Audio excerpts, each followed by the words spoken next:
This video is sponsored by Amazon Coins. Amazon Coins is a digital currency that you can use for in-game purchases on apps found in the Amazon App Store, just like Epic 7. With Amazon Coins, you'll rack up huge discounts, up to 20% off. With Sylvan Sage Vivian finally being released after such a long time, you might consider topping off your Mystic medals the next time you shop with Amazon Coins.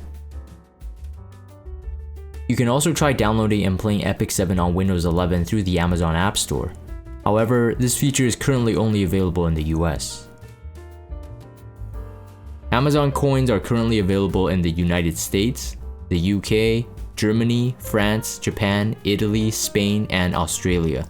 Use my link found in the description below to support me and the channel while getting these great discounts in your next in-game purchase. The link will also provide you with step-by-step instructions on getting the Amazon App Store and Epic 7 installed on your device. Hey guys, welcome to another session of RBTL, Reading Between the Lines. This is the August 4th, Thursday balance adjustment preview, our balance patch for this month. We got ML Lidica, Holiday Yufine, Ervalen, Senya, Great Chief Koana, Ricarus, Urion, I don't know how to pronounce that, Arowell. We got artifacts Alencinox's Wrath, Double-Edged Decrescent.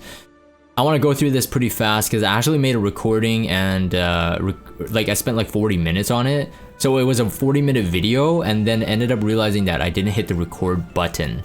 So ouch. So let's talk about ML Lidica first. I'm gonna do a summarized version of what I said. Hopefully that this video will be shorter, but ML Lidica, unfortunately the base speed is the issue for her to be usable in the meta, unless if you're thinking about World Arena, your opponents ban Peyra, you ban Ranassi, Lilius, and there's no other openers. Maybe ML Charles, F Lidica, Cerise are kind of left. You still want to be careful of like the Sid and Watcher Shuri type of opening.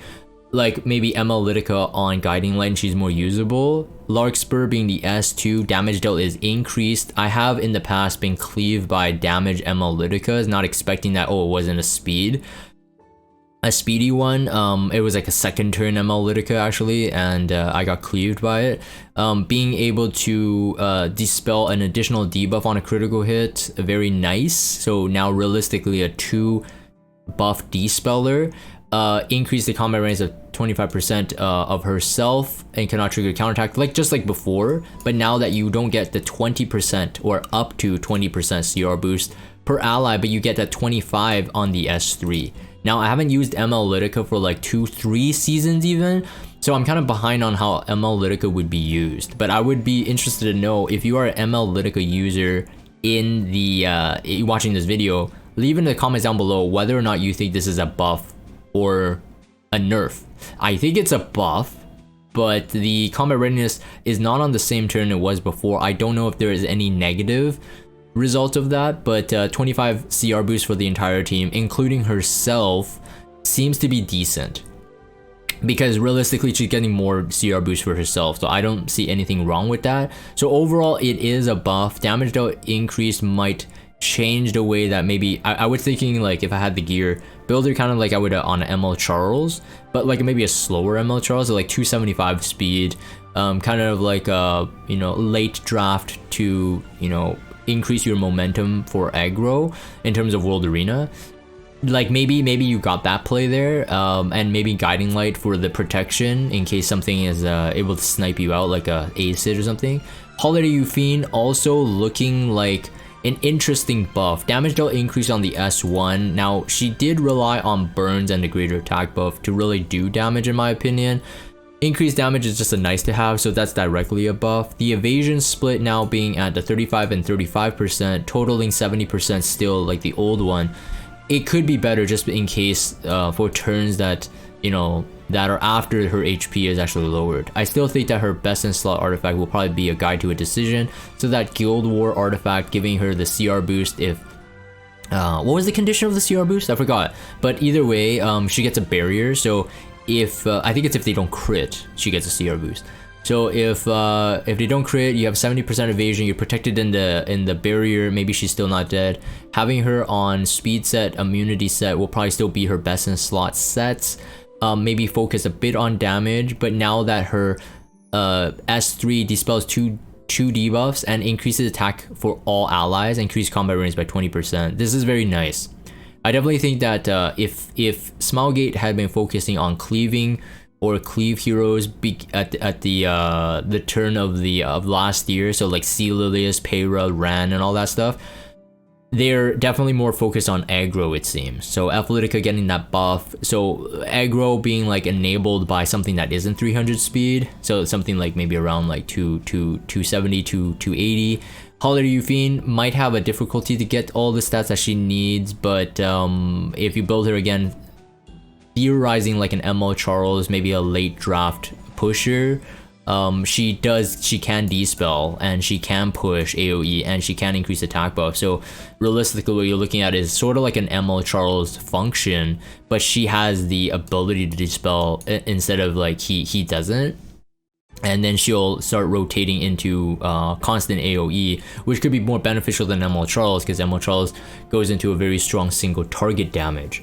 So I definitely think that Holiday Yufine might have a play now being in more of a supportery role, whereas like I think she already was before, but I just think that the AoE attack buff is definitely higher value than a greater attack buff that's to self. That's my opinion on it. I just never thought that even with the greater attack buff and the burns, because she now deals 2 burns, but they're still at like what, 70%, actually lower than that. The proc rate is like 60%. It's still very high RNG, so the greater attack buff and at the end of the day did not do as much as like it would have liked, in my opinion. And then on the fact that you're constantly fighting against cleansers, fighting against those who can dispel, so you might lose the greater attack buff to herself. But if she feeds AoE attack buff, then let's say someone like a hand guy, maybe you pick Holiday Yufine into a hand guy.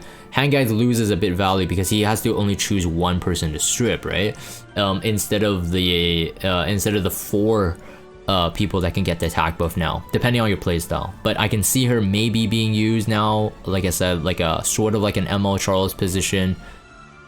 They share similar functions, similar roles.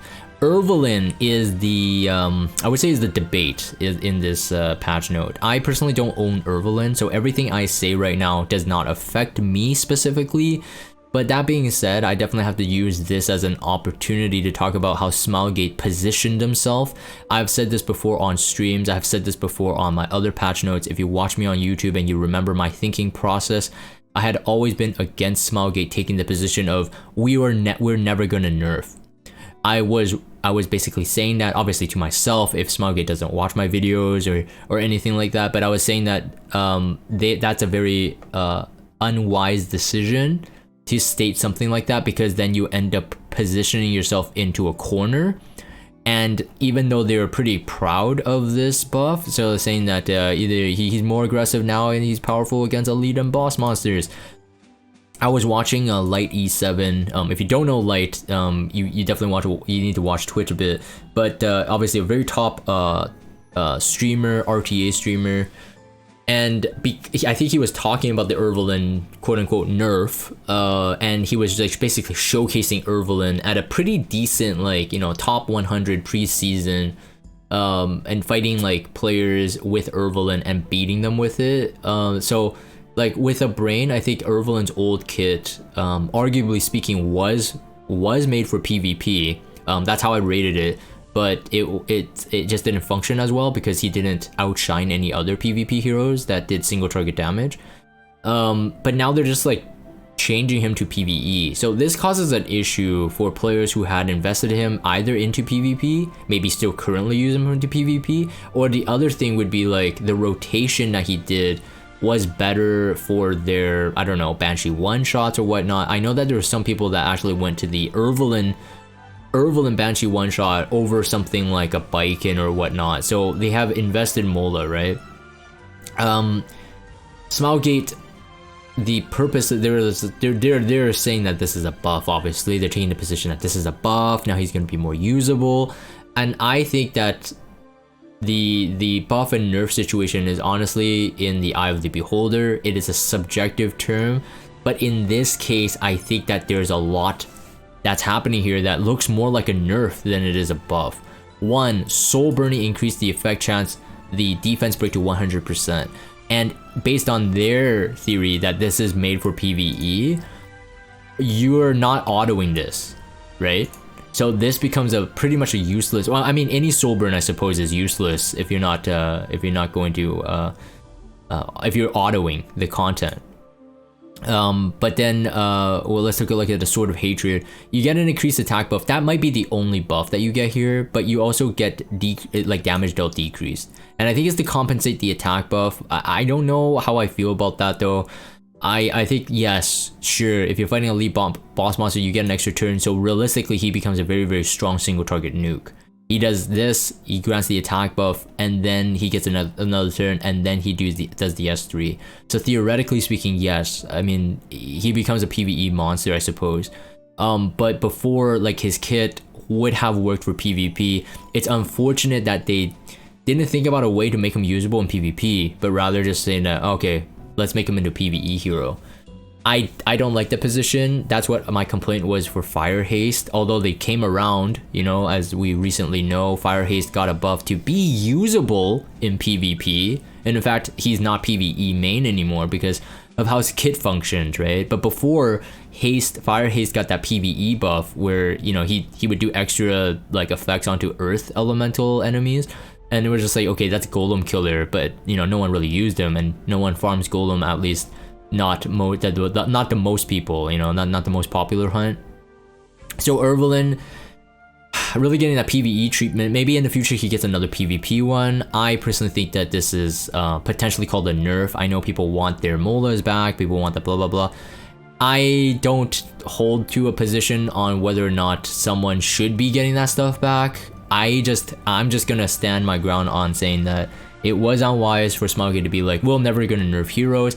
That is just not smart. You now just justified or gave the community justification to be like, this is a nerf, we demand some reward or payment or whatever to, and I would agree on that side, because they said they wouldn't nerf. This is, I think, clearly a nerf, but you know, to each their own. I think that there's a I can't say any more because I personally am not invested into Ervalen. I don't have him, like I said.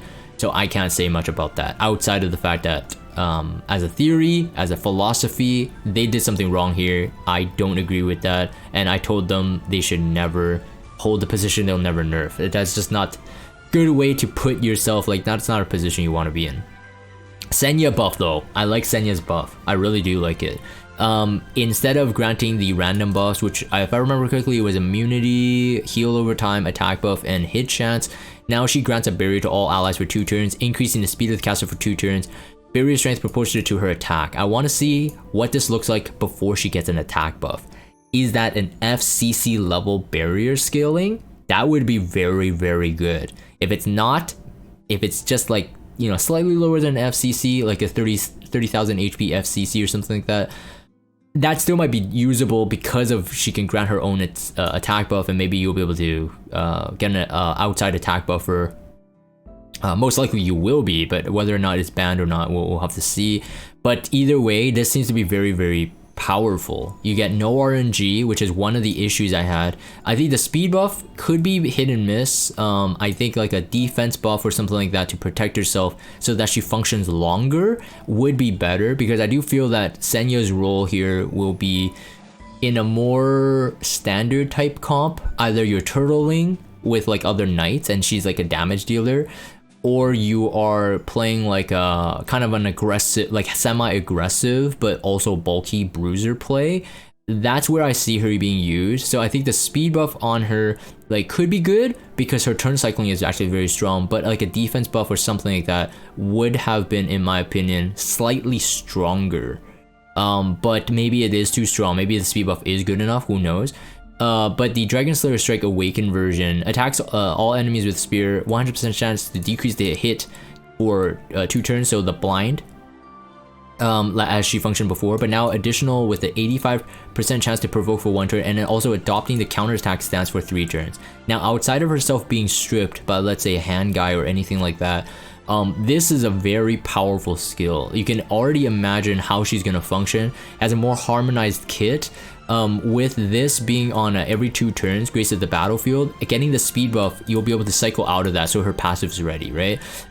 Having this being able to potentially provoke lock your opponents into her while she's counterattacking. If you remember how her S1 worked, it's that every time she does the S1 that's not on her turn, so either a counterattack or a dual attack, it is Sorry, I choked. It is a 100% chance to provoke, as opposed to a 75% chance to provoke. So very, very powerful.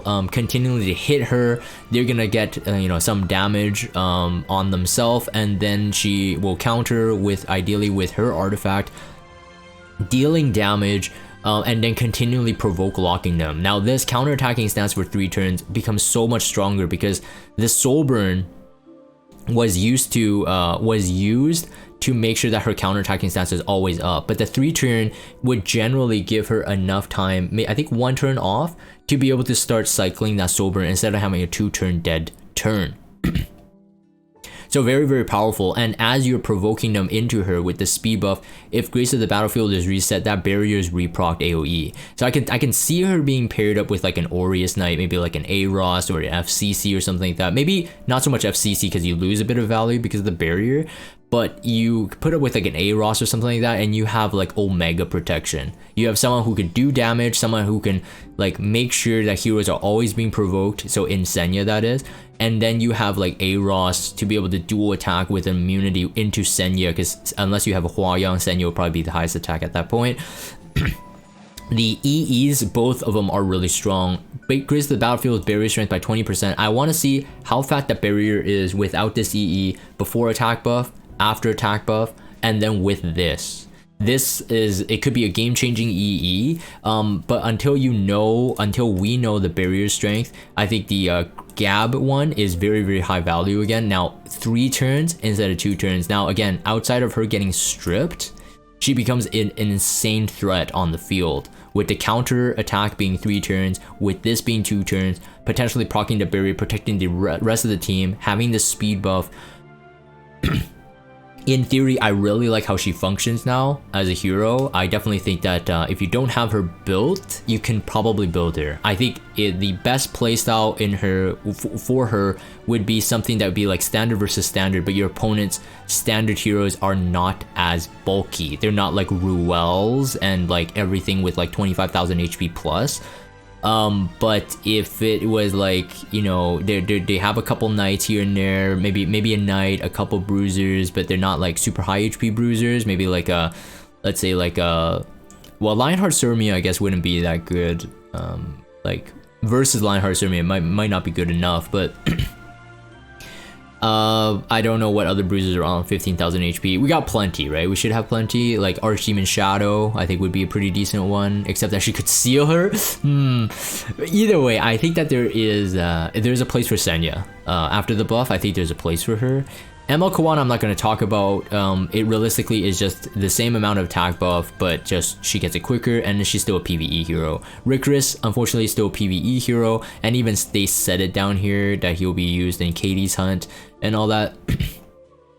He gets the Dispel now. He gets to Dispel the team, and up to 100% chance to inflict decreased speed and restrict for 2 turns. So it really shuts down Katie's. You can see here the increases Supreme Spirit effect chance by 20, so 20 plus 80, 100. All the other runes I won't be talking about, except at the start of the turn when the caster does not have a debuff, increases the attack chance, increases attack for 1 turn. I guess that's okay. Yunrion, they said here for that she'll be good for various PvE content. I don't know if there's that much PvE content, Smilegate, for you to keep buffing more PvE heroes, but it could be fun for people who are PvE mains. I was trying to see if she's usable for PvP, but even with the attack buff now, I don't know if this is enough. In terms of a functioning knight, I don't know if that's enough for her to be used. Arowell, on the other hand, it was an interesting one when I read her. I thought I was just gonna skip it because again 3-star, but if she gets a specialty change, kind of like Pillis, I can see her being used. I think with a specialty change, she will be used 100%. Without a specialty change, I'm iffy because the base stats are slightly low, but I am liking her as a hero more now on paper. 70%, 75% chance each to dispel two buffs. So it's the same as before, but now it's a separate roll. So instead of 1 resistance check, there's 2 resistance checks. So potentially you get more value out of it. Instead of just being like, oh, they 15% of you don't even get to dispel 1 buff. But now you can dispel 1 of the buffs if 1 of them gets resisted. Soulburn increases the chance to 100%, but again, you still have to go through the resistance check. At the start of the battle, end of the turn, grants Escort to the caster for 1 turn. So Escort being the buff that Peyra has, which means 30% damage sharing, which means that she has now functionally the highest Aureus outside of someone like Eaton, okay? Outside of someone like Eaton and Troublemaker Closet, but now she can use like another artifact. So does that make her usable? The issue with Escort is, of course, if you strip it, she doesn't have the damage share, but it would have to be strip and unbuffable for her to be really suppressed, because again, start of the battle, end of the turn. If the ally except the caster suffers a single target attack, increase the combat radius of the caster by 10%. I think that's still pretty good. I don't think she should be on counter if you're gonna build her. Definitely on speed set, I think. Maybe revenge set at the most, because you do pick up some speed, but I forgot what her base speed and her base stats is, so it might be a bit difficult until she gets a specialty change. This could be a setup for a specialty change though, just keep that in mind. In terms of like, they're buffing her, and in my opinion, this is a PvP kit. This is definitely a PvP kit, the way it's looking right now. So maybe a specialty change coming up in the next month or two, all right? Grants a barrier to all allies for 2 turns. I would like to see how fat that barrier is. Before, I remember people were saying that she's kind of like a mini FCC before FCC was released, because she really grants barriers to the lowest health for 2 turns at the start of the caster's turn. So realistically, kind of like an FCC. It probably is the same barrier strength, although this one is AoE barrier. Damage and barrier strength increases proportion to the caster's max health. Attack scaling is decreased, health scaling is increased. So in my opinion, there is like on paper it looks pretty good. You could probably run her on like Rise of Monarch if you want her to function like an FCC but also with a barrier. You could run her maybe on Elbrus if you really care about the D-spell, but in my opinion, something like a Rise of Monarch, if you use it for PvP, that could be usable. But I would like to talk about her more when and if she gets a specialty change. Alencinox's Wrath, we're getting to the artifacts, going through this way quicker than my previous video. So this used to be 40% crit, right? Of course, it took some time to stack up, but 40% crit is no joke. That can alleviate so much gear. Now it's changed to 15% crit, and this activation, realistically at the moment, I can only think of only Alencia has the benefit of this. It has to be on the caster's turn, and it has to act, you only get the combat readiness after an extra attack. So right now, really only Alencia has the benefit of this. I don't remember any hero that would have this. Maybe Shu, I believe it still counts as an extra attack, but Shu generally, like let's say for example, if she gets countered and then she procs S1, S2, I don't think she even gets this, right? Because it has to be on her turn. So realistically, I think this becomes maybe a best in slot artifact for Alencia. Yesterday I was watching the E7WC, and Alencia was chosen a lot. Now I know a lot of people do use her, not even just like the Korea players.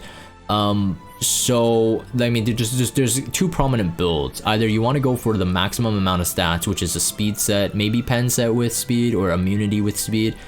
But a lot of people are trying to run injury set Alencia. Now, I think that this artifact might be the best in slot for injury set Alencia, because one thing is that injury set requires so much more gear score than the speed set. But if you are running injury set, the 15 extra crit rate means that you can get those stats onto anything else that matters, either the speed, the bulk, or the damage. The extra attack on her turn, increased combat readiness by up to 20% if this is maxed.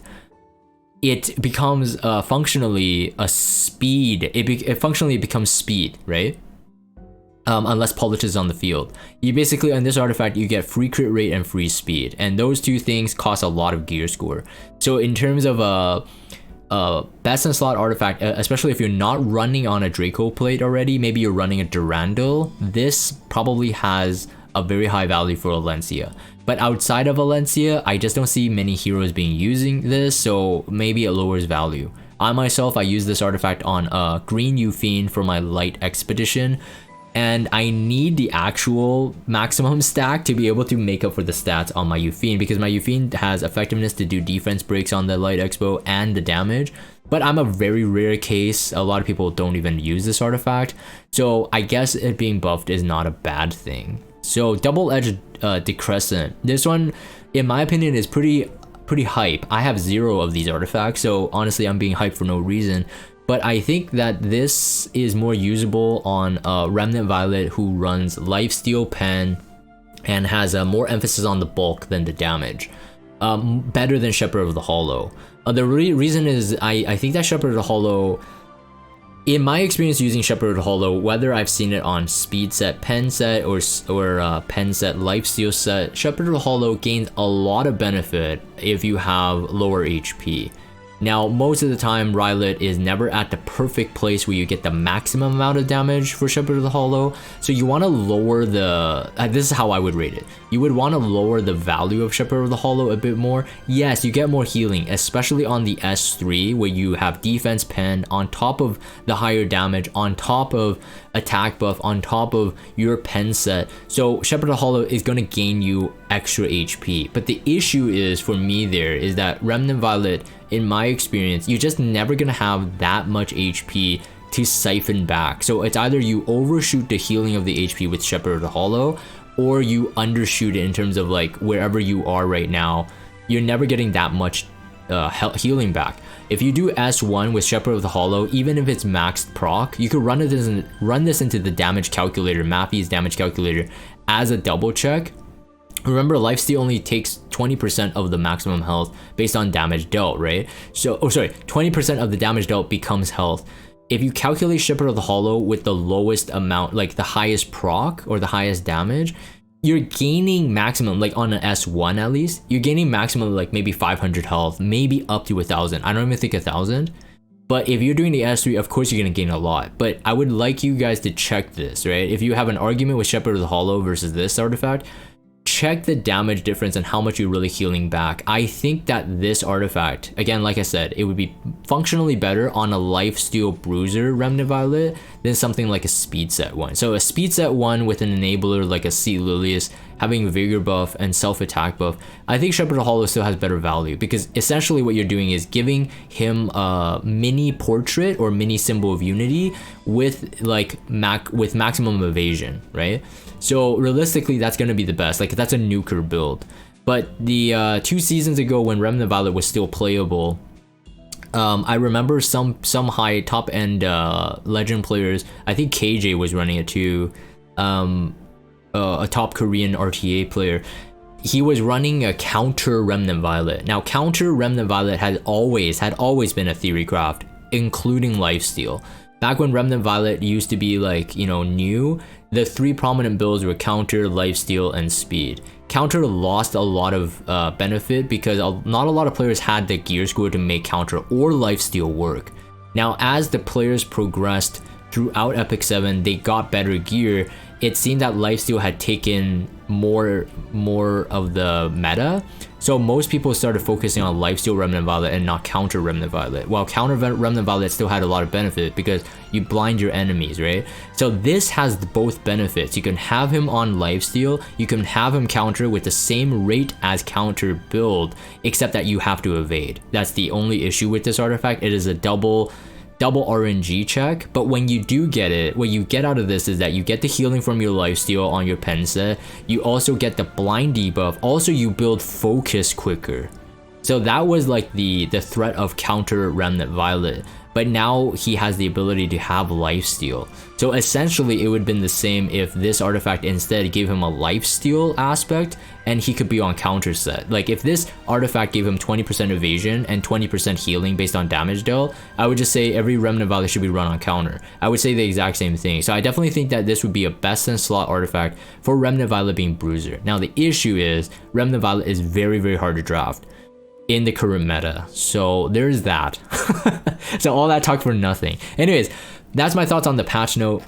I'm gonna keep this one shorter than my previous version. Let me know what you guys think in the comments down below. What do you guys think about the Ervalen quote-unquote nerf, other buffs, and your thoughts, and you know, thoughts on my thoughts even.